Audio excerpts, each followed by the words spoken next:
Halo, assalamualaikum warahmatullahi wabarakatuh. Apa kabar kalian semuanya di rumah? Alhamdulillah, tentu saja baik-baik saja, bukan? Itu yang selalu kita harapkan, selalu baik, selalu sehat, selalu berpikiran positif, dan dilimpahkan rezeki yang halal oleh Allah Subhanahu wa Ta'ala. Dimanapun kita berada, tentunya dilimpahkan rezeki yang barokah ya. Hari ini saya kegiatan memang banyak, lumayan. Hari Jumat ada senam, ada cross skill, dan ternyata memang ada aduh aku lupa tadi apa, sosialisasi tentang internet dari sekolah ya, sosialisasi tentang internet untuk sekolah maksudnya, dari salah satu penyedia fiber optik ya untuk internet di daerah Purwakarta, dan kebetulan saya yang menangani. Kemudian ada penindakan terhadap siswa-siswa yang melakukan indisipliner ya.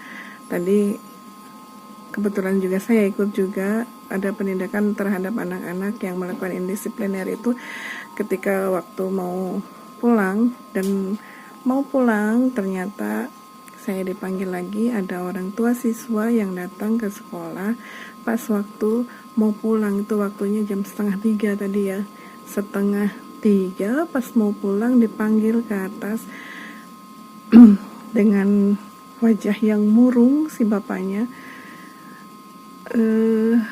manggil saya, dan itu adalah orang tua siswa yang kebetulan diwali kelasin sama saya. Dari awal PTS anak ini memang nggak pernah datang. Dari awal PTS nggak pernah datang. Sempat datang katanya, kata teman-temannya, tapi dia balik lagi, nggak tahu kenapa alasannya, nggak menemui saya juga. Kemudian pas waktu PKL juga dia ternyata jarang hadir. Saya panggil ibunya, dan ternyata ibunya juga tidak bilang apa-apa ke saya. Terus nggak bilang masalahnya seperti apa.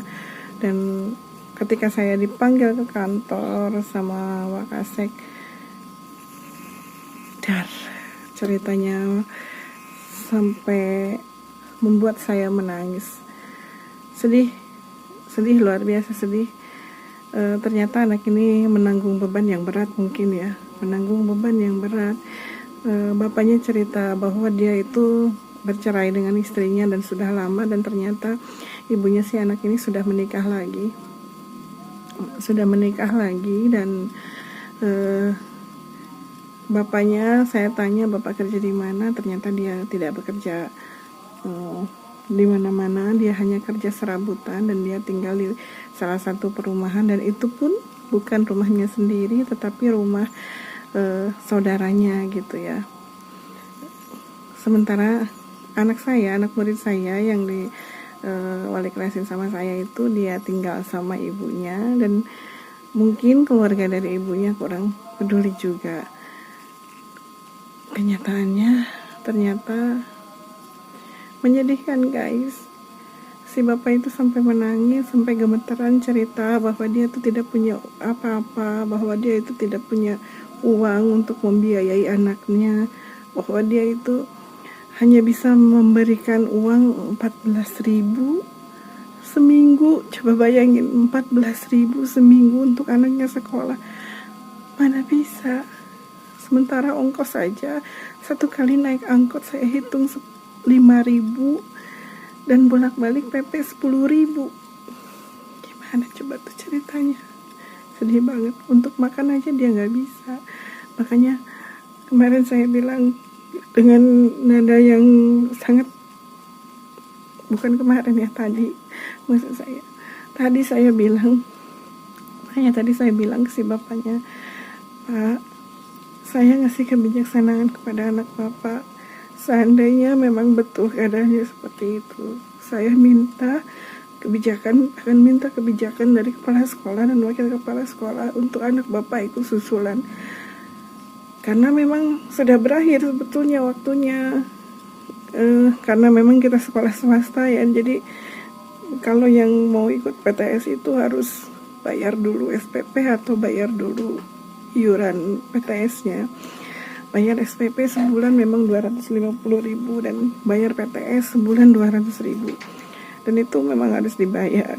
Dan saya nggak tahu kenyataan anak ini seperti apa, karena memang saya juga baru megang wali kelasnya, baru sekali gitu ya, nggak dari kelas 1 saya pegang. Saya baru banget dan nggak tahu kenyataannya kenapa. Waktu dipanggil PKL, kenapa ini anak gak benar, kenapa ini, padahal anaknya pintar banget, sangat pintar. Sekali nerangin aja guru katanya, ini tuh anaknya pintar bu, sayang banget kalau dia nggak nerusin gitu. Saya tanya ke guru yang lain, tapi gimana ini anaknya nggak datang ke sekolah, saya juga nggak tahu rumahnya di mana. Akhirnya ditepesan sama temennya, bisa nggak dia suruh datang ke sini gitu kan, suruh datang ke sekolah. Akhirnya yang datang orang tuanya, dan juga mungkin malu, nggak mau anaknya, maksudnya dia malu, nggak mau bercerita, nggak mau gimana, karena ya saya ngerti lah keadaan dia, beban berat untuk dia gitu ya. Hanya kemarin saya bilang ke bapaknya, bahwa Pak, hari Senin suruh kesini anaknya, kalau memang dia masih mau melanjutkan sekolah, suruh kesini anaknya, biar saya yang bilang ke yayasan untuk anak ini ikut susulan, karena memang keadaan gitu kan. Karena memang PTS ini akan segera dibagikan rapotnya, dan Senin depan harus segera dibagikan PTS. Kalau memang tidak segera susulan, kalau PTS-nya tidak segera dilaksanakan susulannya, keburu dibagi rapot PTS, mau gimana? Apa dia harus cuti? Kan sayang, padahal dia tinggal berapa bulan lagi untuk lulus. Perjuangan yang sangat berat ya, dan baru sekarang, ya Allah tuh mungkin naruh saya sebagai guru di sini tuh biar aku banyak mengenal karakter orang, biar aku banyak mengenal semua orang, bagaimana orang bertahan hidup. Karena aku juga ditaruh di BK, banyak yang curhat, banyak yang seperti apa, sangat menyedihkan ya, sedih banget rasanya. Mudah-mudahan anaknya hari Senin bisa ke sekolah dan bertemu dengan saya hanya bisa membantu untuk meringankan biaya SPP-nya saja kepada yayasan, untuk meminta supaya diringankan mungkin untuk ongkos. Mudah-mudahan dia bisa ngusahain untuk ulangan, itu aja. Ya Allah, banyak bersyukur ternyata ya. Mungkin sekarang mungkin saya kurang bersyukur, saya kurang gimana gitu, dan sekarang saya suruh melihat orang-orang yang nyatanya berkekurangan. Sedih banget rasanya.